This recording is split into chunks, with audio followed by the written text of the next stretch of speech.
السلام علیکم۔ آج کی یہ ویڈیو شاید آپ کی زندگی بدل دے۔ اس میں ہم جانیں گے رزق میں برکت کے وہ طریقے جو اسلام ہمیں سکھاتا ہے اور وہ غلطیاں جو خاموشی سے ہماری زندگی سے برکت چھین لیتی ہیں۔ اس ویڈیو کو آخر تک ضرور دیکھیں، ہو سکتا ہے برکت کا وہ راز جس کی آپ برسوں سے تلاش کر رہے ہیں آج آپ کو مل جائے۔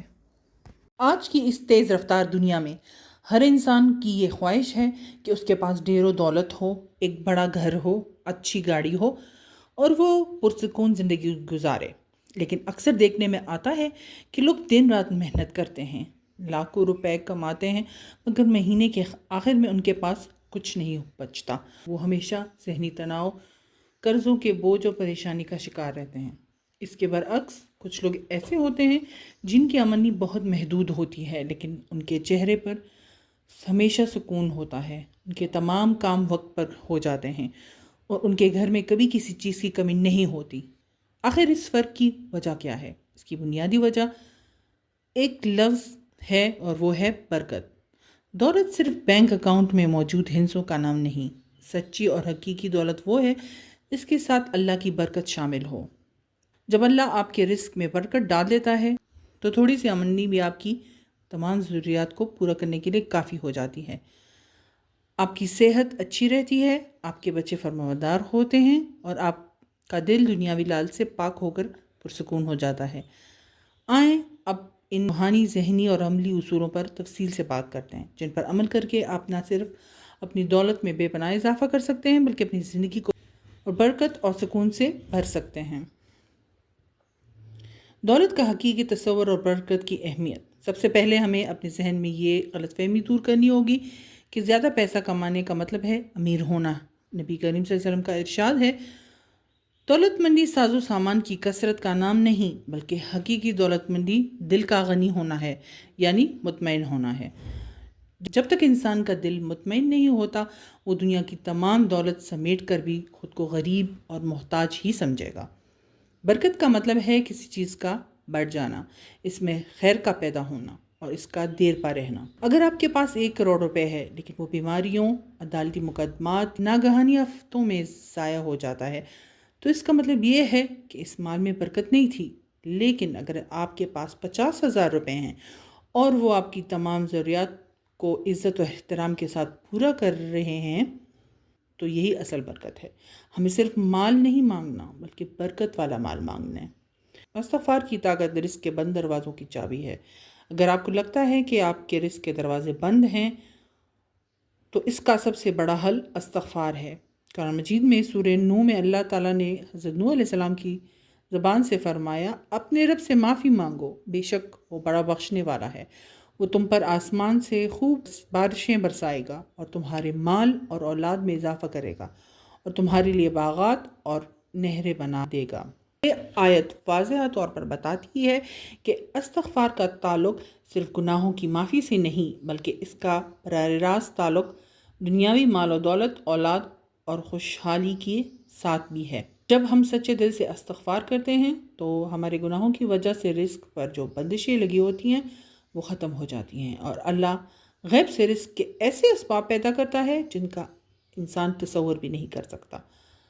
روزانہ کم از کم 100 مرتبہ استغفار پڑھنے کی عادت ڈالیں۔ چلتے پھرتے، اٹھتے بیٹھتے استغفار کو اپنی زبان کا حصہ بنا لیں۔ صدقہ اور خیرات، مال کو ضرب دینے کا الہی قانون۔ دنیا کا معاشی نظام یہ کہتا ہے کہ پیسہ خرچ کرنے سے کم ہوتا ہے، لیکن اللہ کا نظام معیشت اس کے بالکل برعکس ہے۔ اللہ تعالیٰ فرماتا ہے، صدقہ دینے سے مال کم نہیں ہوتا بلکہ اس میں کئی گنا اضافہ ہوتا ہے۔ قرآن پاک میں ارشاد ہے، جو لوگ اپنا مال اللہ کی راہ میں خرچ کرتے ہیں ان کی مثال اس دانے جیسی ہے جس سے 7 بالیاں اگیں اور ہر بالی میں 100 دانے ہوں، اور اللہ جسے چاہتا ہے بڑھا دیتا ہے۔ صدقہ صرف کسی فقیر کو چند روپے دینے کا نام نہیں، صدقہ اپنے رشتہ داروں کی مدد کرنا، کسی طالب علم کی فیس دینا، کسی ہسپتال میں دوا کا انتظام کرنا یا کسی بھی انسان کی ضرورت کو پورا کرنا ہے۔ جب اللہ کے بندوں پر خرچ کرتے ہیں تو عرش والا آپ پر اپنی رحمتوں کے دروازے کھول دیتا ہے۔ صدقہ آپ کے مال کو پاک کرتا ہے اور اسے آنے والی مصیبتوں سے بچاتا ہے۔ اپنی آمدنی کا ایک مخصوص حصہ، چاہے وہ 2% ہو یا 5% وہ صدقے کے لیے مخصوص کر دیں۔ آپ کو تنخواہ یا منافع ملے، سب سے پہلے صدقے کا حصہ الگ کریں۔ یاد رکھیں، مستقل مزاجی سے دیے جانے والا چھوٹا صدقہ بھی زندگی بدل سکتا ہے۔ رزق حلال کی شرط: اگر آپ چاہتے ہیں کہ آپ کی دولت میں برکت ہو تو اس بات کو یقینی بنائیں کہ آپ کا ایک ایک روپے بالکل پاک اور حلال ہو۔ اللہ تعالیٰ خود پاک ہے اور وہ صرف پاک چیزوں کو ہی قبول فرماتا ہے۔ نبی صلی اللہ علیہ وسلم کا فرمان ہے، جو جسم حرام مال سے پالا گیا ہو وہ جنت میں داخل نہیں ہو سکتا۔ اگر کسی انسان کی کمائی میں سود، رشوت، ملاوٹ یا جھوٹ ہو، کسی کا حق مارنا شامل ہو، تو ظاہری طور پر وہ مال کتنا ہی زیادہ کیوں نہ نظر آئے، اس کا انجام تباہی ہے۔ حلال کمائی میں شروع میں مشکلات آ سکتی ہیں۔ ہو سکتا ہے کہ آپ کو اپنی دیانتداری کی وجہ سے کم منافع ملے، لیکن اس کم منافع میں جو سکون اور برکت ہوگی وہ کروڑوں روپے کے حرام مال میں کبھی نہیں مل سکتی۔ جب آپ کا رزق حلال ہوتا ہے تو آپ کی دعائیں قبول ہوتی ہیں اور آپ کی نسلیں سنور جاتی ہیں۔ شکر گزاری: انسان کی فطرت ہے کہ وہ ہمیشہ ان چیزوں کا رونا روتا ہے جو اس کے پاس نہیں ہیں، اور ان ہزاروں نعمتوں کو بھول جاتا ہے جو اللہ نے اسے پہلے سے دے رکھی ہیں۔ اللہ تعالیٰ کا قانون ہے، اگر تم شکر کرو گے تو میں تمہیں اور زیادہ دوں گا۔ سورہ ابراہیم۔ شکر گزاری صرف زبان سے الحمدللہ کہہ دینے کا نام نہیں، بلکہ یہ ایک ذہنی کیفیت ہے۔ آپ کے پاس جو کچھ ہے آپ اس پر راضی ہو جاتے ہیں اور اللہ کا شکر ادا کرتے ہیں، تو آپ کے اندر سے مایوسی ختم ہو جاتی ہے۔ مایوسی انسان کی تخلیقی صلاحیتوں کو ختم کر دیتی ہے، جبکہ شکر گزاری آپ کے دماغ کو نئے مواقع سے فائدہ اٹھانے کے قابل بناتی ہے۔ جب آپ شکر گزار بنتے ہیں تو اللہ آپ کے رزق کو وسیع کر دیتا ہے اور آپ کو ایسی جگہوں سے نوازتا ہے جہاں آپ کی عقل دنگ رہ جاتی ہے۔ صبح کے اوقات میں برکت: ہمارے دین نے ہمیں کامیابی کا ایک بہت بڑا راز دیا ہے، جس پر آج کل کے مغربی مفکرین میریکل مارننگ کے نام سے کتابیں لکھ رہے ہیں۔ نبی کریم صلی اللہ علیہ وسلم نے دعا فرمائی، اے اللہ میری امت کے لیے دن کے ابتدائی حصے یعنی صبح کے وقت میں برکت عطا فرما۔ جو لوگ صبح دیر سے اٹھتے ہیں وہ دن کا سب سے برکت والا حصہ ضائع کر دیتے ہیں۔ صبح فجر کے بعد کا وقت ایسا ہوتا ہے جب کائنات میں مثبت توانائی سب سے زیادہ ہوتی ہے، ہوا صاف ہوتی ہے اور انسانی دماغ اپنی بہترین کارکردگی پر ہوتا ہے۔ اگر آپ فجر کی نماز پڑھ کر اپنے کام کا آغاز کرتے ہیں، اپنے دن کی منصوبہ بندی کرتے ہیں یا اپنے کاروبار کی حکمت عملی بناتے ہیں تو آپ کا کام نہ صرف جلدی ختم ہوگا بلکہ اس میں اچھے نتائج بھی ملیں گے۔